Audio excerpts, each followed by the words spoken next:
एक बार की बात है, अर्जुन ने भगवान श्री कृष्ण के समीप आकर कहा कि वो दुविधा में है और इसका जवाब वो श्री कृष्ण से चाहता है।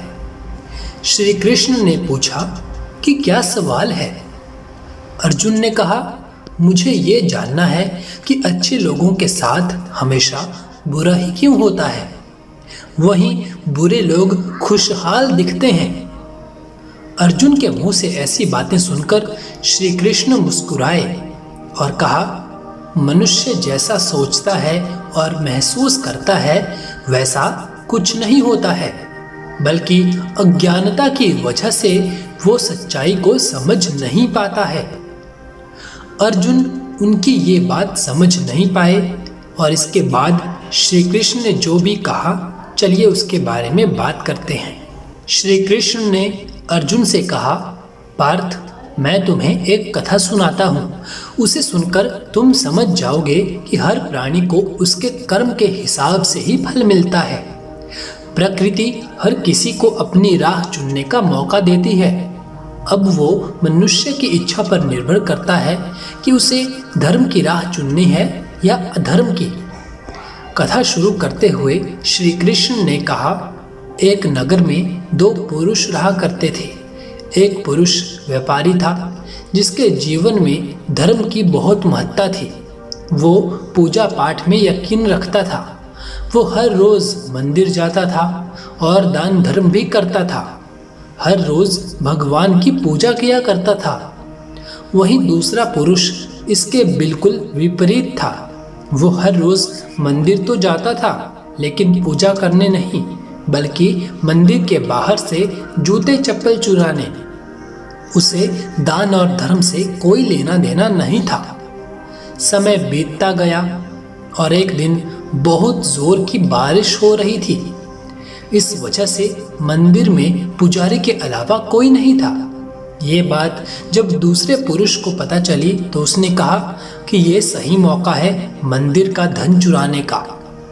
पंडित से नजर बचाकर उसने मंदिर का सारा धन चुरा लिया।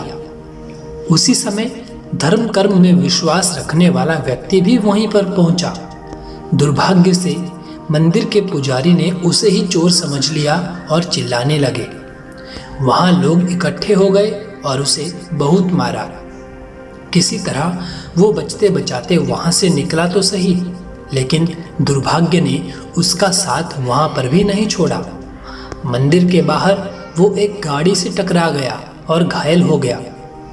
फिर वो व्यापारी लगड़ाते हुए घर जाने लगा तो रास्ते में उसकी मुलाकात उसी पुरुष से हुई जिसने मंदिर से धन चुराया था।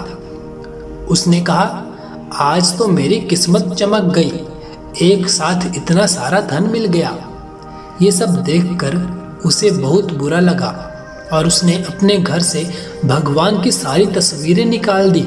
कुछ सालों के बाद दोनों ही पुरुषों की मृत्यु हो गई। मरने के बाद जब दोनों यमराज की सभा में पहुंचे और भले पुरुष ने दूसरे व्यक्ति को देखा तो उसे बहुत गुस्सा आया। उसने क्रोधित होकर यमराज से पूछ ही लिया, मैं तो हमेशा अच्छे कर्म करता था, दान में विश्वास रखता था, उसके बदले जीवन भर मुझे अपमान और दर्द ही मिला और इस व्यक्ति को नोटों से भरी पोटली। आखिर ऐसा भेदभाव क्यों? इस पर यमराज ने कहा, पुत्र, तुम गलत समझ रहे हो।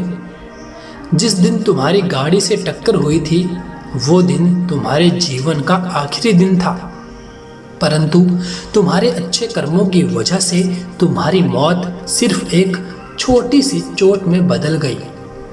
तुम इस दुष्ट व्यक्ति के बारे में जानना चाहते हो? दरअसल इसके भाग्य में राजयोग था, मगर इसके कुकर्मों और अधर्म की वजह से वो सिर्फ एक छोटी सी धन की पोटली में बदल गया। कथा सुनाने के बाद श्री कृष्ण अर्जुन से कहते हैं, पार्थ, क्या अब तुम्हें तुम्हारे सवाल का जवाब मिल गया? ऐसा सोचना कि भगवान तुम्हारे कर्मों को नजरअंदाज कर रहे हैं, ये बिल्कुल भी सत्य नहीं है। भगवान हमें कब क्या किस रूप में दे रहा है मनुष्य को समझ में नहीं आता है। मगर आप अच्छे कर्म करते रहें तो भगवान की कृपा हमेशा बनी रहती है। इसलिए अपने अच्छे कर्मों को बदलना नहीं चाहिए, क्योंकि उसका फल हमें इसी जीवन में मिलता है। इसलिए मनुष्य का फर्ज है कि वो हमेशा अच्छे कर्म करते रहें, क्योंकि श्री कृष्ण ने गीता में भी बताया है कि किसी के द्वारा किया गया कर्म बेकार नहीं जाता है, चाहे वो अच्छा हो या फिर बुरा। उम्मीद करता हूँ दोस्तों आपको ये कहानी सुनकर अच्छा लगा होगा। अगर आपको ये वीडियो अपने काम की लगी है, अगर आपने इस वीडियो से कुछ ना कुछ सीखा है, तो इस वीडियो को लाइक ज़रूर करें और वीडियो को लाइक करने के बाद चैनल को सब्सक्राइब करना भी ना भूलें। वीडियो देखने के लिए, इस कहानी को सुनने के लिए आपका बहुत बहुत धन्यवाद।